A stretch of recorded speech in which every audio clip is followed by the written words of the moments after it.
Hello students, how are you. एक बार फिर मैं शुभम आपका अपने यूट्यूब चैनल ड्रीम्स एकेडमी में स्वागत करता हूं। जैसा कि हम लोग प्रेजेंट इंडेफिनिट टेंस के बारे में सीख चुके हैं, तो हमने सोचा क्यों ना आपको प्रेजेंट कंटिन्यूअस टेंस के बारे में बताया जाए, ताकि आप आसानी से प्रेजेंट कंटिन्यूअस टेंस की पहचान भी और उसके स्ट्रक्चर्स के बारे में सीख सकें। चलिए वीडियो को देर न करते हुए शुरू करते हैं। इससे पहले यदि आप मेरे चैनल पर नए हैं तो प्लीज़ एक बार मेरे चैनल को सब्सक्राइब और शेयर जरूर कर दीजिएगा। ठीक है, हम लोग सीखने वाले हैं topic present continuous tense. Present continuous tense. अब आप कहोगे कि प्रेजेंट कंटिन्यूअस टेंस क्या होता है, तो मैंने इसकी हिंदी वीडियो में बता दिया है। तो प्रेजेंट कंटिन्यूअस टेंस को दूसरे नाम से भी जानते हैं, इम्परफेक्ट टेंस के। किस टेंस के नाम से जानते हैं? इम्परफेक्ट टेंस के नाम से जानते हैं। आप इसकी पहचान याद कर लीजिए। पहचान मैंने बताया है, क्या बताया है? रहा है, रही है और रहे हैं।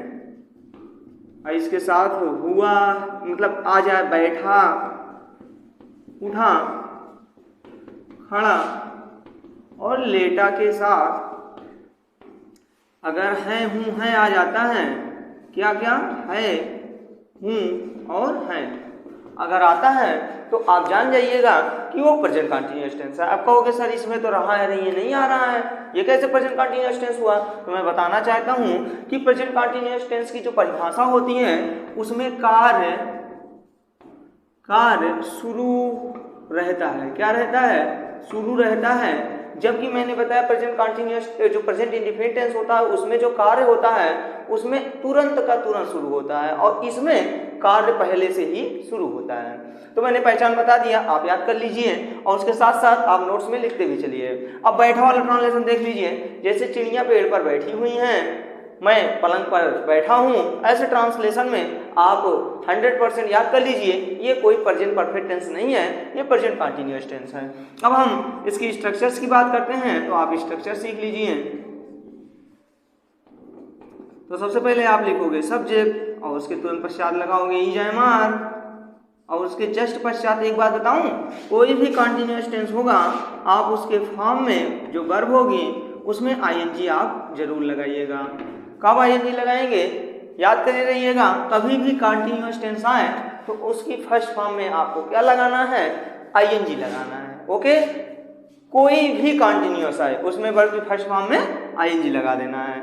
अब आप कहोगे सर ये इज क्या है, एम क्या है, आर क्या है? तो मैं बताता हूं कि जो इज एम आर है ये मतलब एक प्रकार की एक्सिलरी है जो आपके ट्रांसलेशन को पूर्ण करने में सहायता प्रदान करती हैं। अब आप कहोगे सर इज किसके साथ प्रयोग होगा, तो मैं बताना चाहता हूं इज जो होता है सिंगुलर नंबर। आप कहोगे सिंगुलर नंबर की हिंदी क्या होती है, तो आप जान लीजिए एक वचनकर्ता। एक वचनकर्ता के साथ जान लीजिए आप क्या लगाओगे, तो मैं बताना चाहता हूं एक वचनकर्ता के साथ आप लगा दोगे इज। क्या लगाओगे? इज। अब पूछोगे सर एम किसके साथ लगेगा, तो एम मैं बताना चाहता हूं एम आई के साथ लगाओगे। किसके साथ लगाओगे भैया? आई के साथ आप एम लगाओगे। और जबकि आर जो है बहुवचनकर्ता के साथ लगाओगे। आर किसके साथ लगाओगे? तो बहुवचनकर्ता के साथ लगाओगे। अब आप पूछोगे सर बहुवचनकर्ता क्या क्या होते हैं, तो मैं बताना चाहता हूँ आई छोड़ दो, तो बचा क्या? We you they. और अन्य बहुवचनकर्ता में क्या क्या आता है? जैसे वे लड़कियां हो गया, बच्चे हो गया, अध्यापक, कई अध्यापक हो गया, ठीक है ना। ये सारी चीजें जो होती हैं बहुवचनकर्ता होती हैं। अब आप ट्रांसलेशन की एक बार फिर से स्ट्रक्चर देख लीजिए। तो आप सबसे पहले सब्जेक्ट लिखोगे, फिर इज एम आर लिखोगे, फिर वर्ब की फर्स्ट फॉर्म में क्या लगा दोगे? आईएनजी, और फिर ऑब्जेक्ट लिख दोगे। ओके, चलिए हम ट्रांसलेशन देर न करते हुए ट्रांसलेशन की ओर आगे बढ़ते हैं। मैं एक ट्रांसलेशन लेता हूं। जैसे आ गया राम फुटबॉल खेल रहा है। क्या खेल रहा है? फुटबॉल खेल रहा है। तो आप कहोगे कि सर रहा है, रही है, आया है, तो ये कौन सा ट्रांसलेशन होगा? तो मैंने जैसा कि बताया कि ये प्रेजेंट कंटिन्यूअस टेंस होगा।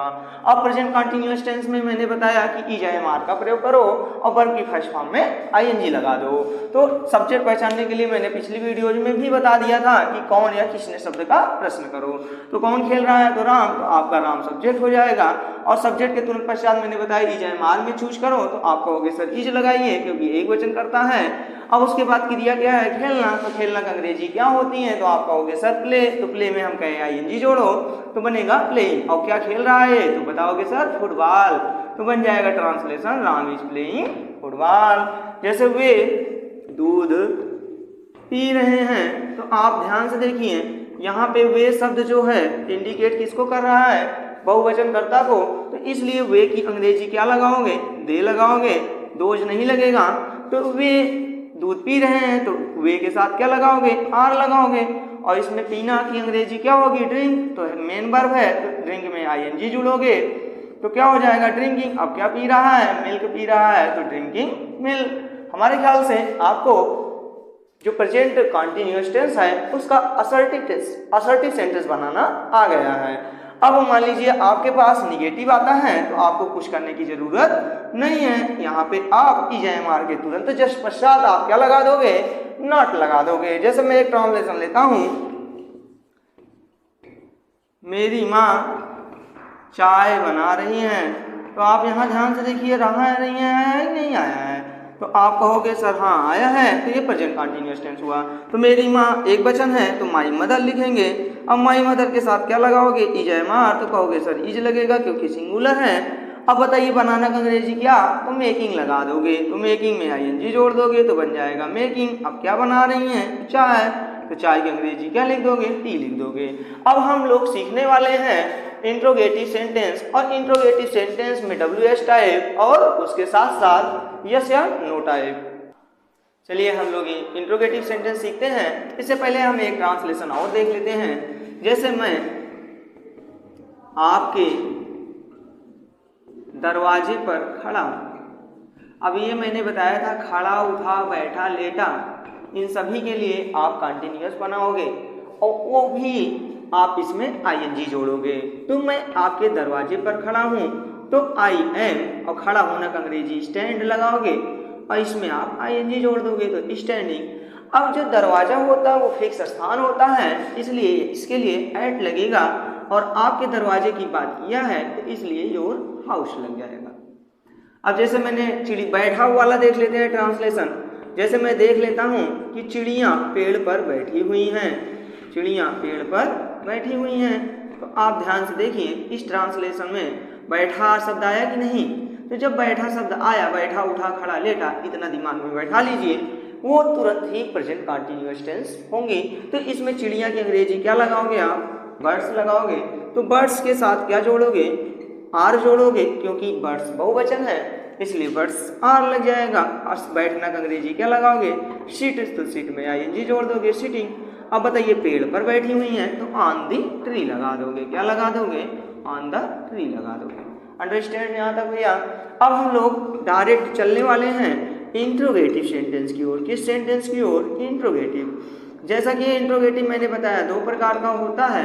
पहला होता है यस या नो टाइप और दूसरा होता है डब्ल्यूएस टाइप। तो यस या नो टाइप में क्या होता है, हमेशा याद करिए रहिएगा कि यस या नो टाइप में आपसे प्रश्न पूछा नहीं जाता है, सिर्फ आंसर आपको हाँ या ना में देना पड़ता है। जैसे क्या तुम जा रहे हो, क्या तुम खाना खा रहे हो, क्या पंखा चल रहा है, क्या तुम मोबाइल चला रहे हो, क्या मैं पढ़ा रहा हूँ, क्या वे बच्चे क्रिकेट खेल रहे हैं। ऐसे ट्रांसलेशन में आप तुरंत समझ जाइएगा कि वो यस या नो टाइप है, क्योंकि उसका आंसर या तो हाँ में मिलता है या तो ना में। तो इसमें कुछ करने की जरूरत नहीं होती है। इसकी स्ट्रक्चर में सबसे पहले आप इज लिख दोगे, एम लिख दोगे, आर सबसे पहले आगे कर दोगे इन्हें और उसके तुरंत पश्चात सब्जेक्ट लगा दोगे, फिर वर्ब की फर्स्ट फॉर्म लिख दोगे और उसमें क्या जोड़ दोगे, आईएनजी जोड़ दोगे, फिर ऑब्जेक्ट लिख दोगे और क्वेश्चन मार्क लगा दोगे, क्योंकि इंट्रोगेटिव सेंटेंस है तो क्वेश्चन मार्क की बात बनती है।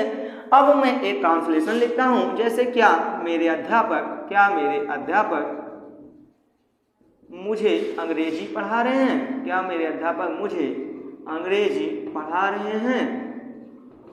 आप ध्यान से देखिए इसमें ट्रांसलेशन में आया कि क्या मेरे अध्यापक, क्या से ट्रांसलेशन शुरू हुआ है, कौन अंग्रेजी पढ़ा रहे हैं, तो आप कहोगे मेरे अध्यापक। तो मेरे अध्यापक की अंग्रेजी क्या होगी, माई टीचर।